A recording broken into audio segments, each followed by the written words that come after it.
আসসালামু আলাইকুম প্রিয় দর্শক, অন্য মঞ্চ চ্যানেলে আপনাদের সকলকে স্বাগত জানাচ্ছি। ক্ষমতায় আসার পরে আওয়ামী লীগের বহু লোকজন জামিন পেয়েছে।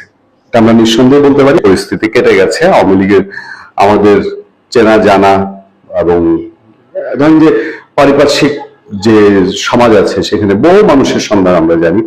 ইভেন আওয়ামী লীগের মহিলা সংসদ সংরক্ষিত নারী আসনের সংসদ সদস্য এমনও বেশ কয়েকজন জেল থেকে মুক্তি পেয়েছেন। কিন্তু আওয়ামী লীগের হেভিওয়েট নেতা যারা, এই ধরনের অনেক মানুষ মুক্তি পাচ্ছিলেন না।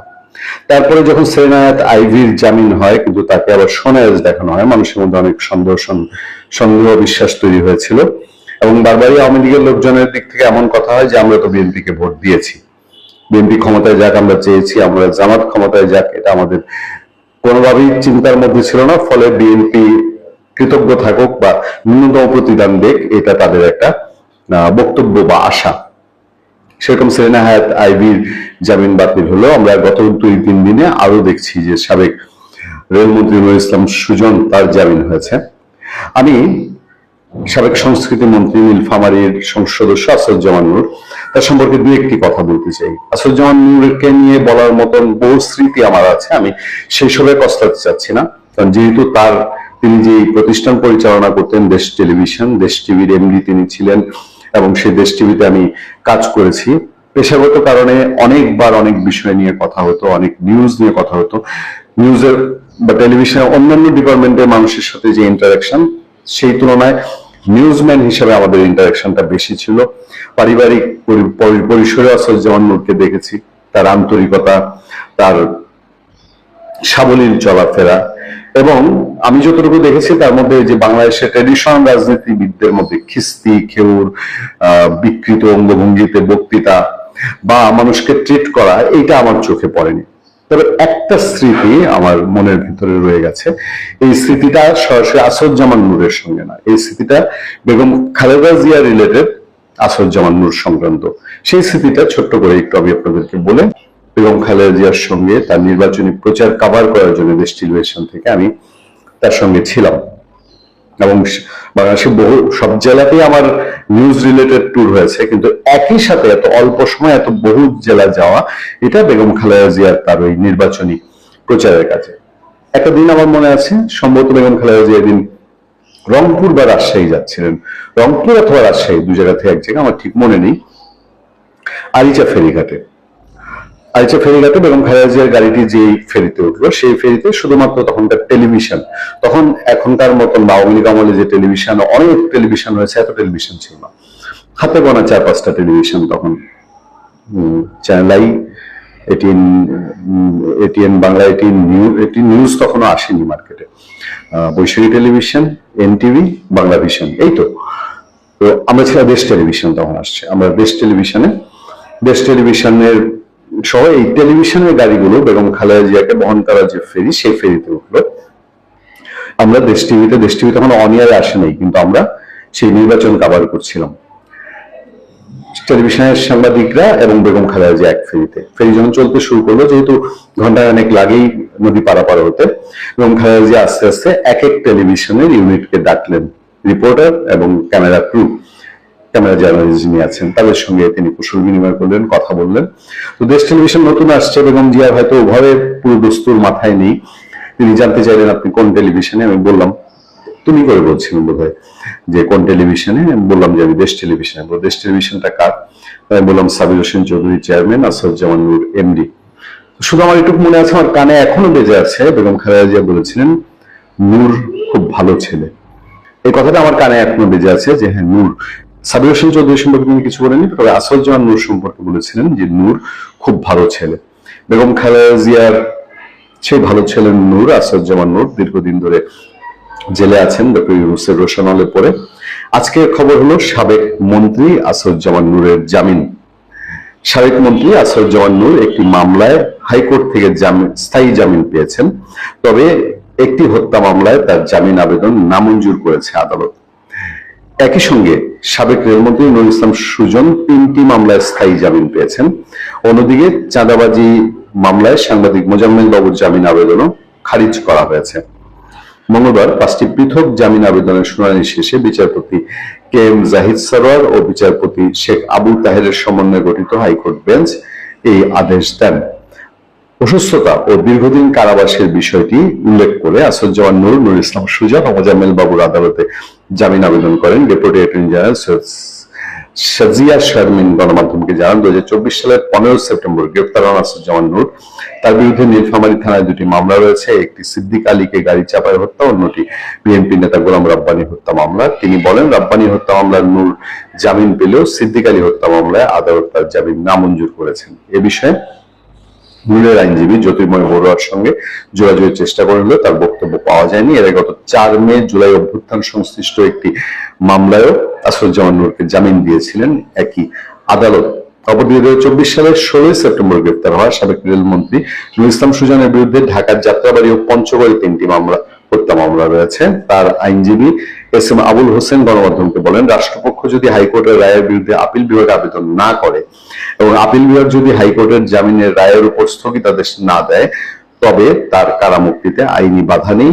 এদিকে 71 টিভির সাবেক ব্যবস্থাপনা পরিচালক ও প্রধান সম্পাদক মোজাম্মেল বাবুকে বনানী থানায় একটি চাঁদাবাজির মামলায় গ্রেফতার দেখানো হয়। মামলার অভিযোগ করা হয়, 2007 সালে বৈশাখী টিভির অফিসে গিয়ে তার নেতৃত্বে একদল লোক 10 কোটি টাকার চাঁদা দাবি করে এবং নগদ অর্থ লুট করে। পরে 2024 সালের 16 সেপ্টেম্বর ময়মনসিংহ সীমান্ত দিয়ে ভারতে যাওয়ার সময় তাকে আটক করা হয়। এরপর থেকে তিনি কারাগারে রয়েছেন। মঙ্গলবার শুনানিতে সুজন ও বাবুর পক্ষে জ্যেষ্ঠ আইনজীবী জেরাই খান পান্না ও মোহাম্মদ মোতাহার হোসেন সাজু আদালতে যুক্তি উপস্থাপন করেন। অর্থাৎ আসাদুজ্জামান নূরের জেল মুক্তি নিয়ে এখনো সন্দেহ আছে। তার যেহেতু একটি জামিন আবেদন নামঞ্জুর হয়েছে, নুর ইসলাম সুজনের মুক্তি হবে কিনা এটা পুরোটাই ডিপেন্ড করছে রাষ্ট্রের অবস্থানের উপর, রাষ্ট্র কি আপিল করবে কিনা। তবে ওভারঅল আমি জানি না যে এই জামিনের বিরুদ্ধে আবারও আপিল বিভাগে যাওয়ার সুযোগ আছে কিনা এবং সরকার নমনীয় হবে কিনা। সেই একই কথাই বলি, বেগম খালেদা জিয়ার যে কথা আমার কানে বাজে, নূর খুব ভালো ছেলে। বেগম খালেদা জিয়ার সেই ভালো ছেলে আসাদুজ্জামান নূর কি মুক্ত বাতাসে আসার স্বাদ পাবেন কিনা, কারণ আমরা এটুকুই জানি আসাদুজ্জামান নূরও খুবই খুবই গুরুতর অসুস্থ, জেলখানায়। ভালো থাকবেন। নতুন করে আইসিটি ট্রাইব্যুনাল নামে পিশাচি ইউনূস যে ট্রাইব্যুনাল বানিয়েছে বাংলাদেশের মুক্তিযুদ্ধের পক্ষে শক্তিকে অপমান করার জন্য, তার চিফ প্রসিকিউটর বলেছে যে হেফাজতের কাণ্ডে 32 জনের হত্যার প্রমাণ নাকি তারা পেয়েছে। আমি এই ভিডিওতে যে জিনিসটা আলোচনা করব, যে হেফাজতে যে কাণ্ড হয়েছিল সেখানে যে গণহত্যার অভিযোগ বাংলাদেশি জঙ্গিরা তুলেছিল, সেই গণহত্যার অভিযোগের সাথে 2024-এর যে জুলাই জঙ্গি উত্থান হলো সেখানে তারা যে গণহত্যা, হত্যা ইত্যাদির অভিযোগ তুলেছে, এই দুটার মধ্যে একটা বিস্ময়কর মিল আছে।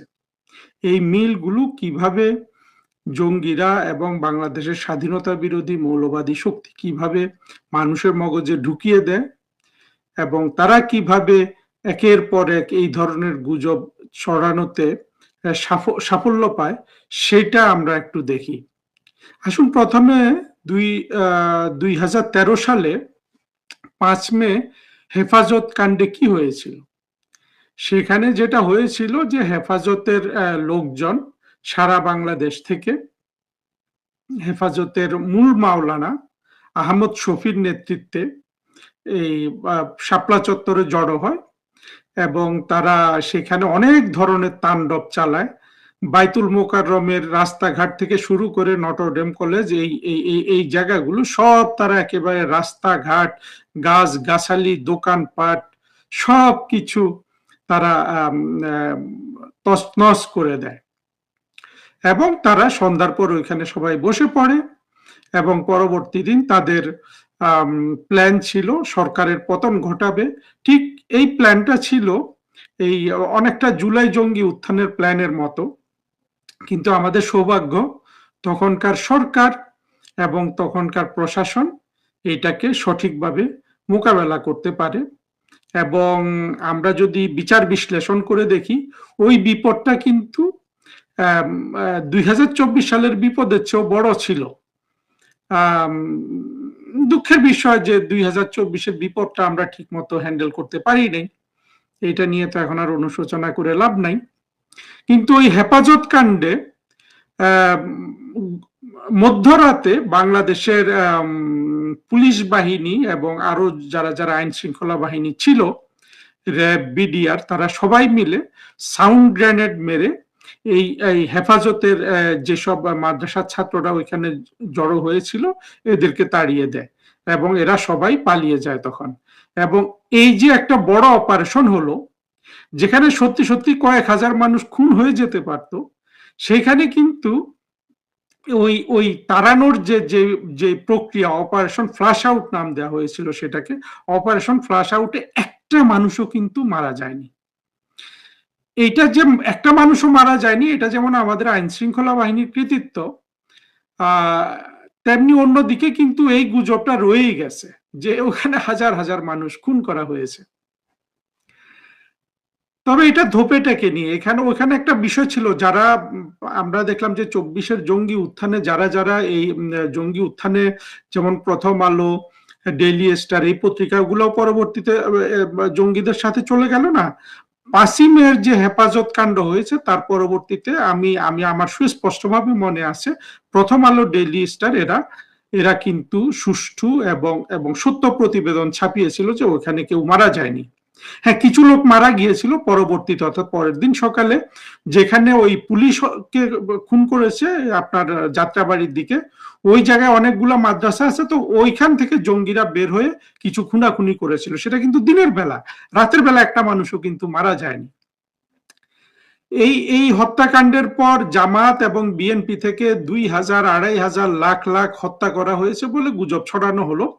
এই গুজবে এমনকি বাংলাদেশের সাংবাদিকদের মধ্যে যে কিছুটা আমি বলবো যে নিজেকে নিয়ন্ত্রণ করতে পারে, সেই নুরুল কবিরও যোগ দিয়েছিল। আমার মনে আছে নুরুল কবির বলেছিল যে অনেক মানুষ মরে যাওয়ার সম্ভাবনা আছে।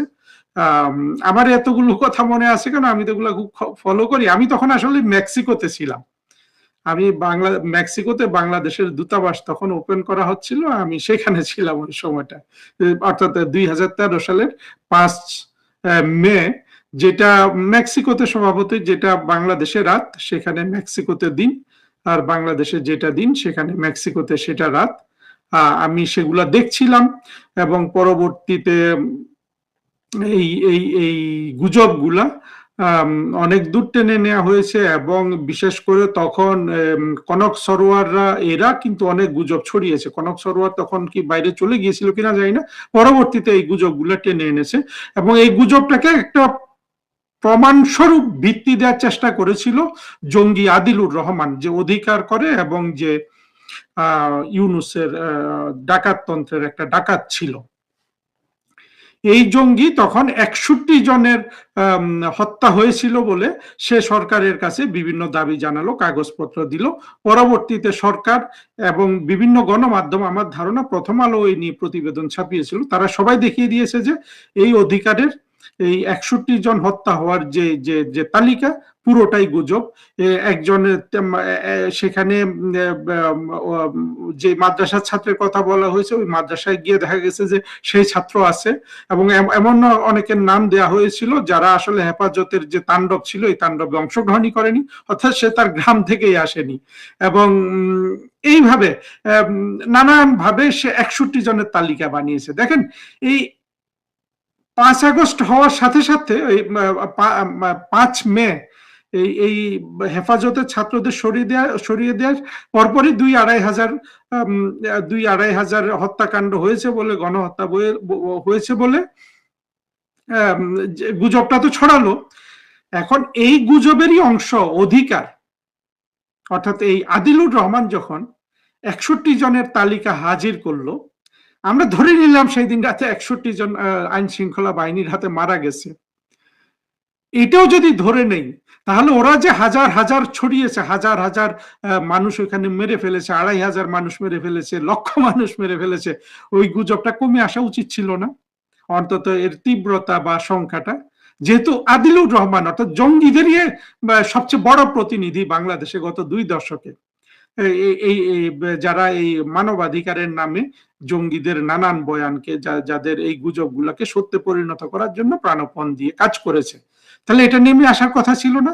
জঙ্গিদের মধ্যে কিন্তু ওই জিনিসটা নেমে আসেনি। পরবর্তীতে আপনারা দেখবেন যে মাহমুদুর রহমান, যে পরে তুরস্কে পালিয়ে গিয়েছিল, মাহমুদুর রহমান, কনক সারোয়ার, পিনাকি তো এটা নিয়ে কান্নাকাটি করে। এত অভিনয় এই বাংলাদেশের এই শীর্ষ সাইবার সন্ত্রাসী করতে পারে যে কেঁদে কেঁদে এখনো সুন্দর করে করে বলে যে ওইখানে গণহত্যা হয়েছে, এবং কান্নাকাটি করে মাদ্রাসার ছাত্রদের দেখিয়ে যে অবোধ শিশুরা এখানে এসেছিল, ওদেরকে আওয়ামী লীগের সরকার মেরে ফেলেছে। কিন্তু সত্যকার অর্থে ভেতরের খবর হলো যে ওই দিন রাতে একটা মানুষও মারা যায়নি। এবং এটা শুধু প্রমাণের বিষয় না, এটা আসলে হেফাজতের মধ্যেও এ নিয়ে আর ক্ষোভ ছিল না। হেফাজতের নেতারাও কিন্তু এটা নিয়ে খুব বেশি আর বাড়াবাড়ি করেনি, কিন্তু তারা চুপসে গেছে, কারণ তারা জানে যে তাদের তো কেউ মারা যায়নি। কিন্তু গুজবটা জিয়ে রেখেছে মাহমুদুর রহমান, পিনাকি, ইলিয়াস আর আপনার কনক সারোয়ার। এবং পরবর্তীতে এখন আবার ওই গুজবে, এখন তো এটা আবার 61 থেকে 32-এ আসলো, এটাও পুরোটাই গুজব। এবং এই থিয়েটার যেটা করতেছে আমাদের মুক্তিযুদ্ধের শক্তিকে অপমান করার জন্য, ইউনূসের আমল থেকে যেটা শুরু হয়েছে নতুন করে, আইসিটি ট্রাইব্যুনাল এর চিফ প্রসিকিউটর প্রথমে ছিল তাজুল, আজকে যে ছেলেটার নাম দেখলাম, নামটা আমি এখানে উচ্চারণও করতে চাই না, আমি মনেও রাখতে চাই না। এগুলা সব জঙ্গি, এরা ভবিষ্যতে তাদের কর্মের প্রতিফল পাবে। কিন্তু দেখেন এখন 61 থেকে 32-এ নেমে এসছে। তারপরেও কিন্তু জঙ্গিরা কান্নাকাটি করে ওইখানে একটা ম্যাসেকার হয়েছিল, এটা কিন্তু জীবিত রাখবে। আপনার ওই যে আদিলুর যে 61 বললো, আজকে যে 32-এর কথা বলা হচ্ছে, এগুলা কিন্তু কারো ভাষ্যে থাকবে না। অথচ দুজনই কিন্তু জঙ্গি প্রতিনিধি, আদিলুরও জঙ্গি প্রতিনিধি, এখন যে আইসিটিতে যে কাজ করছে চিফ প্রসিকিউটর, এই ছেলেটাও জঙ্গিদের প্রতিনিধি। এদের কথাও কিন্তু জঙ্গিদের মূল যে প্রপাগান্ডিস্ট, ওরা কিন্তু রাখবে না। সে মাহমুদুর রহমান, কনক সারোয়ার, পিনাকি, ইলিয়াস, যারা যারা জঙ্গিদের পক্ষ হয়ে আপনার বড় প্রপাগান্ডা ছড়াতে পারে, মানুষের মগজ ধোলাই করতে পারে, এরা কিন্তু এই সংখ্যাটা রাখবে না। ওরা কিন্তু বলে যাবে ওখানে গণহত্যা হয়েছে, হাজার হাজার নিরীহ মাওলানাকে খুন করা হয়েছে, এখানে বিএনপির লোকজন যোগ দিবে, জামাত তো দিবেই, স্বাভাবিক। কিন্তু যে জিনিসটা কি দেখা গেল, যে ওদেরই ভাষ্য, ওদের দুই জঙ্গি আদিল আর এই যে চিফ প্রসিকিউটর যে আমিন নাকি যেন নাম, তাদের ভাষ্য মতে স্কেলটা অনেক নেমে গেছে না, 2500 থেকে 61 থেকে 32। কিন্তু বাংলাদেশের এক শ্রেণীর মানুষ জঙ্গিদের ওই মগজ ধোলাইটাই গ্রহণ করবে, বাস্তবতাটাকে গ্রহণ করবে না। হেফাজতের কাণ্ডে যে ওইখানে ওই দিন রাতে এত বড় একটা অপারেশন হলো, এতগুলো মাদ্রাসার ছাত্রকে বের করে দেয়া হলো, যেগুলো সব ভয়ে আসলে পালিয়ে গিয়েছিল, এবং তারা সুন্দর, কত অপারেশনটা কতটা সাকসেসফুল দেখেন, কতটা সুপরিকল্পিত, সুচিন্তিত। তখনকার যারা পুলিশের বড় কর্তারা ছিলেন, তাদেরকে অবশ্যই অভিনন্দন জানাতে হয় এটার জন্য, যে একটা মানুষ প্রত্যেকটা এই ছাত্রগুলাকে তারা শহর থেকে বের হয়ে যায়, রাস্তা করে দিল, সাউন্ড গ্রেনেড নিক্ষেপ করলো, ওরা বের হয়ে গেল। একটা মানে হ্যাঁ, অবশ্যই সেখানে এক ধরনের ভয় দেখানো হয়েছিল, কিন্তু কাউকে কিন্তু মারা হয় নাই। আমার মূল বক্তব্যটা হলো যে এই যে গুজবটা ওরাই মিথ্যা প্রমাণ করলো, আদিল আর এই যে আপনার চিফ প্রসিকিউটর নামে যে জঙ্গি এখন সেখানে আছে, এরাই যে গুজবটাকে মিথ্যা প্রমাণিত করলো, হাজার হাজার, 2500, লাখ লাখ, এইটা মানুষের কানে প্রবেশ করানো কঠিন হয়ে যায়, সহজ হয়ে যায়। সেই পিনাকির কান্না, সেই মাহমুদুর রহমানের গুজব। মাহমুদুর রহমানই বাংলাদেশে কিন্তু আনুষ্ঠানিকভাবে গুজব শুরু করেছিল, আপনাদের মনে আছে কিনা? ওই যে কাবা শরীফের গিলাফ পরিবর্তন করছে, সেখানে সাইদির জন্য দোয়া করছে, গিলাফে সাইদির নাম লেখা, এগুলো কিন্তু আমার দেশের মাধ্যমে মাহমুদুর রহমান কিন্তু চালু করে বড় বড় গুজব গুলা বাংলাদেশে। কিন্তু মাহমুদুর রহমান কিন্তু দেখেন জঙ্গিদের নেতা হিসাবে বাংলাদেশে বড় ধরনের অপিনিয়ন সে কিন্তু ইনফ্লুয়েন্স করে, সে একটা বড় সোশ্যাল ইনফ্লুয়েন্সার। এখন তো তার হাতে পত্রিকা এবং ফুল ফ্রিডম নিয়ে সে কিন্তু গুজব চালিয়ে যাচ্ছে। তার পরবর্তীতে দেখেন একই কাণ্ড হলো এই 2024-এর জুলাই আগস্টে, সেখানেও এই একই কাণ্ড হলো, যে যা মারা গেল সেটাকে ফুলিয়ে পাপিয়ে বলা হলো। এই জিনিসটাই আমি আসলে আজকে মূলত বলতে চেয়েছি, যে জুলাই মানে হেফাজতের মে মাসে 2013 সালের 5ই মের যে গুজব গণহত্যার, একই গুজব কিন্তু এই 2024-এর জুলাই জঙ্গি উত্থানেও কিন্তু জঙ্গিরা করেছে। এটাকে প্রথমে 1,500 বলেছে, এমন জঙ্গি মাহফুজ যাকে মাস্টার মাইন্ড হিসেবে ইউনূস পরিচয় করে দিয়েছিল, ও কিন্তু ফেসবুক পোস্ট দিয়েছে যে 5,000 মারা গেছে না 10,000 মারা গেছে এবং 50,000 বা কি 1 লক্ষ আহত হয়েছে, এইভাবে সে একটা পোস্ট দিয়েছিল। সংখ্যাটা আমার মনে নেই, খুব সম্ভবত খুন হয়েছিল 5,000 বা 10,000 বলেছে এবং আহত হয়েছে এটা 1 লক্ষ বা 50,000 বলেছে। তার পরবর্তীতে এই গুজব চলছেই এবং সেখানে সত্যিকার অর্থে আমরা এখন যেটা বুঝতে পারি যে হয়তো 200 মানুষ মারা গেছে এবং এর মধ্যে অধিকাংশ মানুষ জঙ্গিরাই মেরেছে, জঙ্গিরা পথচারীকে মেরেছে, শিশু মেরেছে। এবং দেখুন কি দুঃখের বিষয়, জঙ্গিদের মধ্য থেকে অর্থাৎ ঢাকা বিশ্ববিদ্যালয় বা চট্টগ্রাম বিশ্ববিদ্যালয়, যে বিশ্ববিদ্যালয়গুলো সত্যি সত্যি আসলে এসব চাকরি বাকরির আন্দোলন করে, ওইখানকার কোনো ছাত্রছাত্রী কিন্তু মারা যায়নি। তার মানে হলো এই জঙ্গি আন্দোলনটার চূড়ান্ত পর্বে পুরা মাঠটা কিন্তু জঙ্গিরা দখল করে নিয়েছিল এবং সাধারণ ছাত্রছাত্রীরা কিন্তু তখন বের হয়ে গিয়েছিল। আর ডিপ স্টেটের টাকাকে যেসব নোটিস, সিনেমার অভিনেতা অভিনেত্রী, নাটকের অভিনেতা অভিনেত্রী, ওরা রাস্তায় ছিল, সাধারণ মানুষ কিছু গেছে, কিন্তু পুরো জিনিসটা কিন্তু মেকানাইজ, জঙ্গি মহিলাদের ওখানে রাস্তায় নামিয়ে দিয়ে এই জঙ্গিগুলাকে আপনার চা দিচ্ছে, কেউ কেউ পাউরুটি দিচ্ছে, কেউ কলা দিচ্ছে, কেউ পানি দিচ্ছে, কেউ হাত মুছে দিচ্ছে, কেউ মাথায় হাত বুলিয়ে দিচ্ছে, আর ওরা কান্নাকাটি করছে। কয়দিন আগে একটা ছবিতে দেখলাম একটা জঙ্গি গুলশানের এক রাস্তার মাঝখান দিয়ে হেঁটে গিয়ে বলতেছে, আমি মরে গিয়ে প্রমাণ করব আমি দেশের জন্য কাজ করেছি, আপনারা কেউ আসলেন না। অর্থাৎ দুই পাশে সে আহাজারি করছে। এই আত্মঘাতী জঙ্গিটা বোধ হয় এখনো বেঁচে আছে, কিন্তু এটা কিন্তু ওই গণহত্যা হিসাবে চালাচ্ছে, শেখ হাসিনার বিচার করছে, এর বিচার করছে, তার বিচার করছে। সবচেয়ে বাংলাদেশের শত শত সাংবাদিককে তারা জেলে ঢুকিয়ে রেখেছে এবং সবচেয়ে বড় কথা 5 জন প্রমিনেন্ট জার্নালিস্ট, শ্যামল দত্ত, তারপরে আপনার মোজাম্মেল বাবু, তারপরে শাকিল, ফারজানা রূপা, এদের শাহরিয়ার কবির, এদের সবাইকে তারা অন্যায্যভাবে আটকে রেখেছে। তো এখানে আমি মার্জিনে একটা কথা বলে রাখি, এই 5 জনকে তো তোমরা আটকে রেখেছো, আর বাংলাদেশে তো 5 আগস্টের পরে সংবাদপত্র বা মিডিয়া বলতে কিছু নাই। এই কাপ্পারাগুলা কিন্তু ওই নুরুল কবির, এই এই এই কি বলে মাহফুজ আনাম, তারপরে মতিউর রহমান চৌধুরী, এদেরকে কিন্তু দিতে হবে। আর এই জিনিসটা কিন্তু যে সাংবাদিকগুলো জুলাই জঙ্গি উত্থানে সহযোগী হয়েছে, আজকে যেভাবে তোমরা এই সাংবাদিকদের আটকে রেখেছো না, এটা কিন্তু তোমাদের দিতে হবে বাবারা। এই কাপ্পারাটার কথা একটু মনে রেখো আর কি। এখন তো আমাদের আমরা বলি বা না বলি তোমরা এদেরকে ছাড়বা না, কিন্তু এই প্রতিশোধটা কিন্তু যাবে এই মাহফুজ আনামদের উপর। আসলে আমরা যে একটা সাইকেলের মধ্যে পড়ে গেলাম, প্রতিশোধের পর প্রতিশোধ হবে, সেটা থেকে বের হয়ে আসতে পারলে ভালো হতো।